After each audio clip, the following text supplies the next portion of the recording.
What if the drink you hold is a lie woven by ancient alchemists? A shimmering illusion that promises divine ecstasy but chains your soul to shadows. The word alcohol hides a secret so profound it could shift your entire reality. Welcome to Infinite Awakening, where we pierce the veils of illusion to reveal the hidden truths that set you free. If this ignites a spark in your soul, smash that like button, subscribe to Infinite Awakening, and ring the bell to join our tribe of seekers. Share this video with someone ready to see beyond the haze. Let's dive into the mystery of al-cohol, why it's called spirit, and how it hijacks your awakening, starting now. The ancient roots of al-cohol.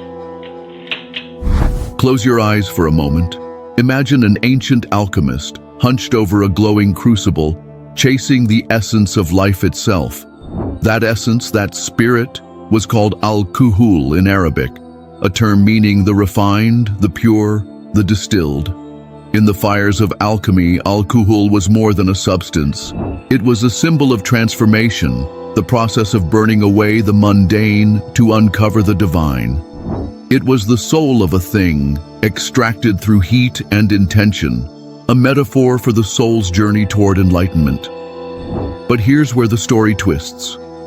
Over centuries, al-cohol left the alchemist's lab and became the alcohol we know today. A liquid that promises to lift you up, but often drags you down. In ancient times, alcohol wasn't just a drink, it was sacred. In Egypt, priests used fermented brews in rituals to commune with gods. In Greece, wine was the blood of Dionysus, a gateway to divine madness. Yet even then, mystics warned of its double edge. The same liquid that seemed to open the heavens could close the heart, turning a spiritual tool into a spiritual trap. Why does this matter to you? Because every sip you take carries the weight of this ancient paradox. Alcohol is called spirit, but is it lifting your spirit or stealing it? The answer lies in understanding its true nature, not just as a drink, but as a force that shapes your consciousness. Alcohol and the pineal gland, the science of disconnection. Let's ground this mystery in science. Deep in your brain sits the pineal gland, a tiny organ mystics call the third eye. It's your spiritual compass, producing melatonin to regulate sleep and, some say, opening the door to intuition and divine connection. But alcohol disrupts this sacred gland. Research shows that even moderate drinking can suppress melatonin production by up to 20%, clouding your mental clarity and dimming your inner light. Ever woken up after a night of drinking feeling foggy, like your soul's signal is scrambled? That's your pineal gland under siege. It's not just about sleep. The pineal gland is sensitive to your body's vibrational frequency, the subtle energy that connects you to the universe. Alcohol lowers that frequency, dulling your ability to sense the divine. Studies link chronic drinking to reduced activity in the prefrontal cortex, the part of your brain tied to decision-making and self-awareness. Over time, this creates a spiritual static, a barrier between you and the infinite. You might feel a fleeting high, but it's a shadow of the clarity you're meant to embody. This disconnection isn't just physical, it's emotional, spiritual. Alcohol numbs the very awareness you're seeking, like a radio tuned to static instead of a clear signal. The more you drink, the harder it is to hear your soul's whisper, to feel the pulse of the universe. It's a subtle theft, one you might not notice until the haze becomes your normal. Mystical accounts and spiritual warnings. This isn't a new revelation. Ancient traditions saw through alcohol's illusion long ago. In Sufism, poets like Rumi spoke of wine as a metaphor for divine love, an ecstasy that lifts you to God. But physical wine? Rumi warned it clouds the heart, pulling you from the path of truth. He wrote, "Be drunk with love, for love is all that exists." That love isn't in a bottle, it's in the surrender to the divine, the dissolution of ego in the infinite. In Buddhism, Abstaining from intoxicants is one of the 5 precepts, a foundation for ethical living. The Buddha taught that clarity is the path to liberation, and alcohol scatters that clarity like wind on water.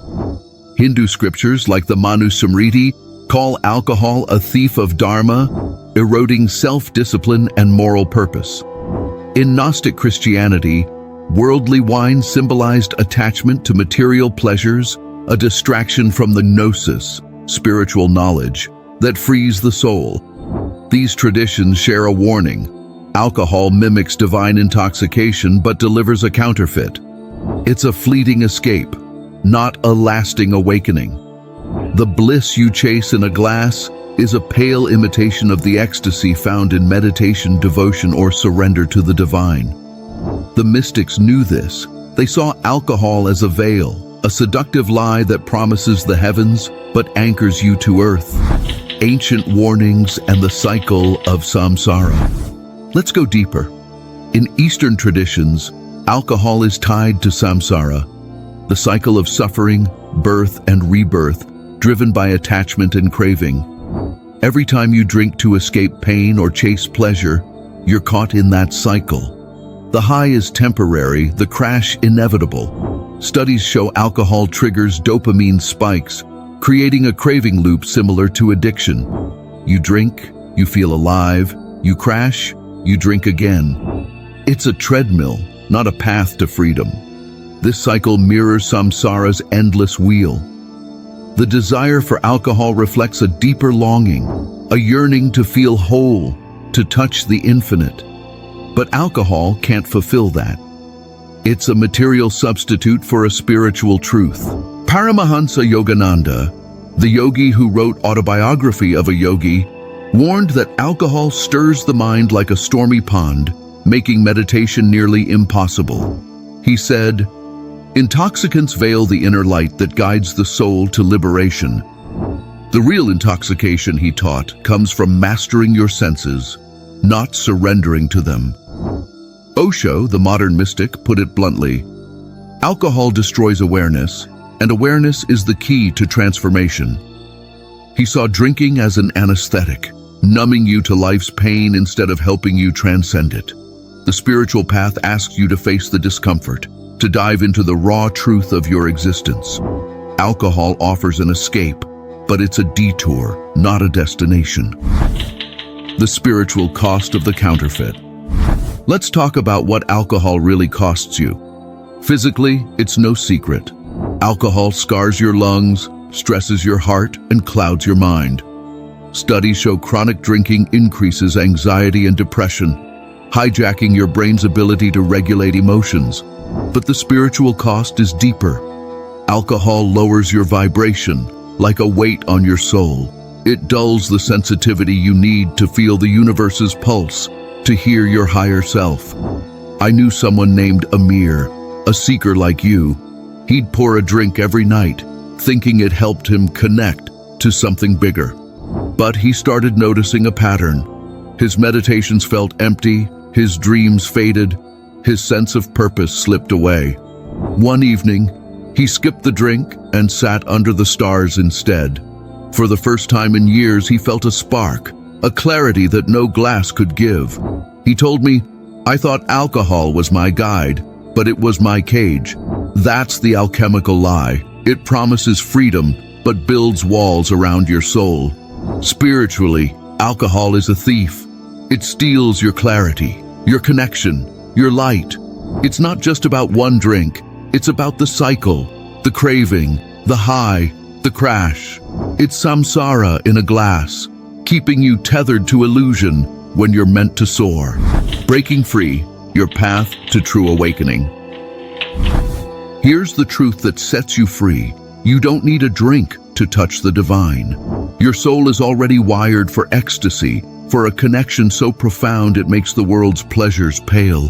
Mystics call this divine intoxication, a state where your ego dissolves and you merge with the infinite. Rumi described it as being drunk on love, where the heart sings with boundless joy. Hafiz, another Sufi poet, wrote, "I am a hole in a flute that the divine breath moves through." That's the intoxication you're meant for, not a bottle, but a surrender to the universe. How do you get there? It starts with presence. Let's try this together. Inhale deeply for 4 counts, hold for 4, exhale for 6.